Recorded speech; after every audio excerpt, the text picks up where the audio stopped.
Trading as a full-time career is very, very difficult. And in today's video, we are going to talk about really what it does take to become the 5% of traders who do make money in the long run.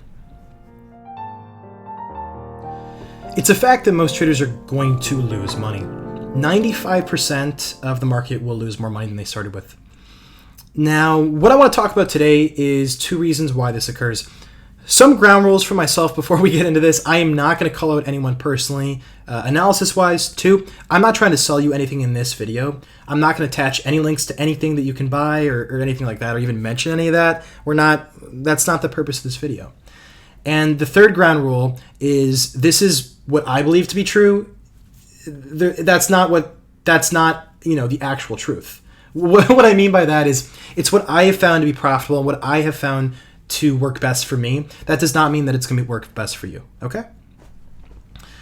Now, there are two reasons why the majority of the market's going to fail. The first reason is how they deal with risk management and also how they deal with a positive versus negative position.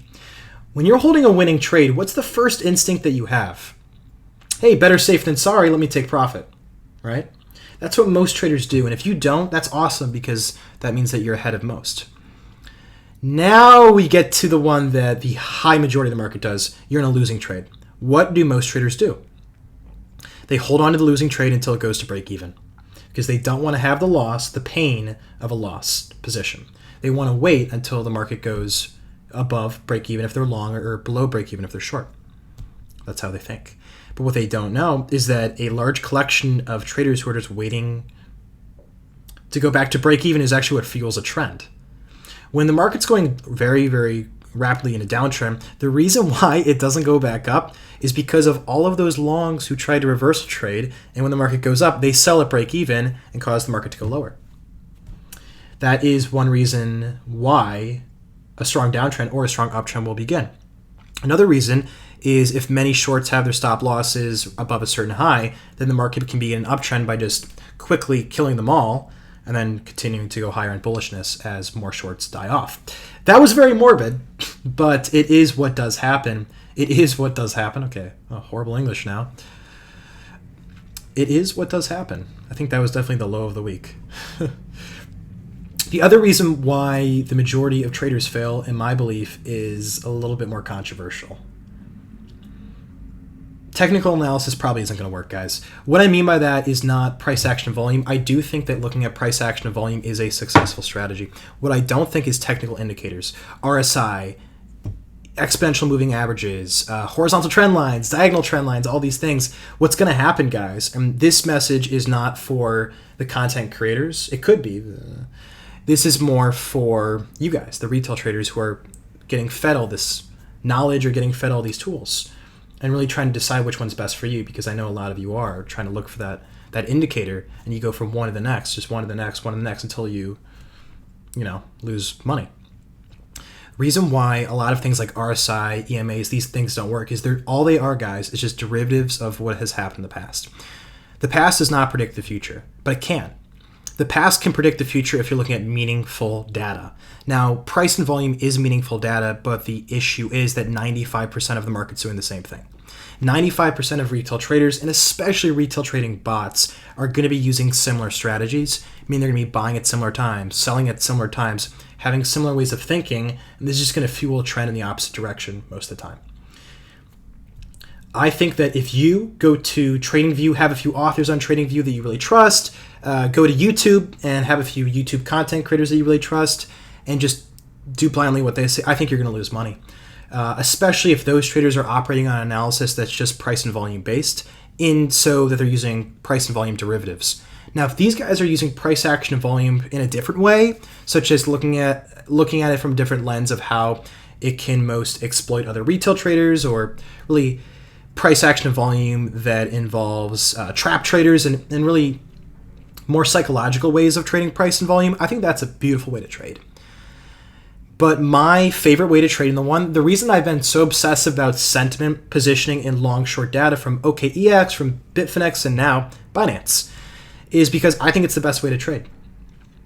I think that having analysis of what everyone in the market is doing is really common sense what the best way to trade is. If I know how many retail traders are long and how many retail traders are short, I could take advantage of them. How? Well, if I know that a lot of people just shorted during consolidation, I'm reasonably confident that as long as they don't close their short positions, that the market's going to kill them.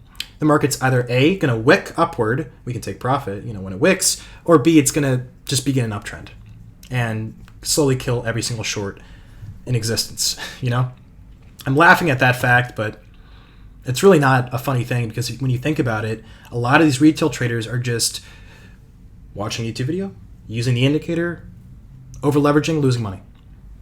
That's why 95% fail.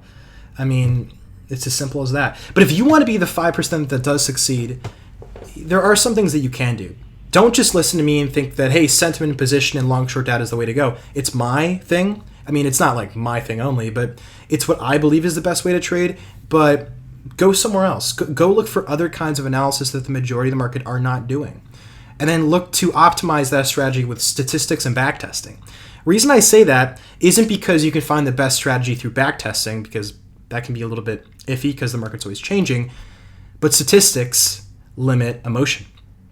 When you have a statistically based strategy, even sentiment, where you look at position data and actually apply rules and statistics to it, then you have hard trading rules and it's easier to follow them, meaning that you're not going to have the issue of, hey, I'm in a losing position, I'm holding. Hey, I'm in a winning position, I am going to just take profit and chill. What's going to end up happening is you have exact rules that tell you exactly what to do based off that data, and that can limit your emotion.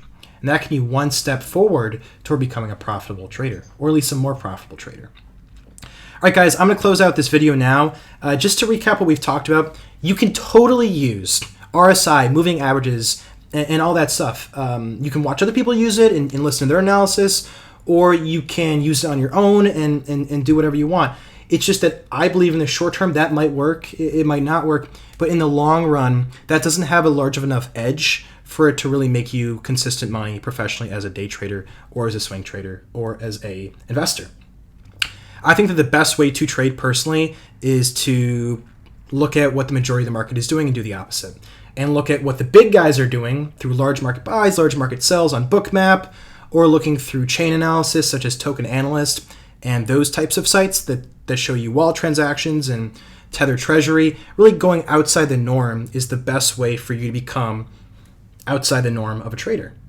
If you want to have crazy good results, you're going to have to do crazy things. You're not just going to be using RSI like everyone else and just make a crazy amount of money because you're doing what 95% of the market's doing. With that, guys, I know this is a bit more of a controversial video, but if it helps you, great. You can shoot me an email, shoot me a comment, or engage with other people in our Discord and just talk and chat. If this doesn't help you, then, I hope you have a great day. I hope you have a great night, and happy trading, guys.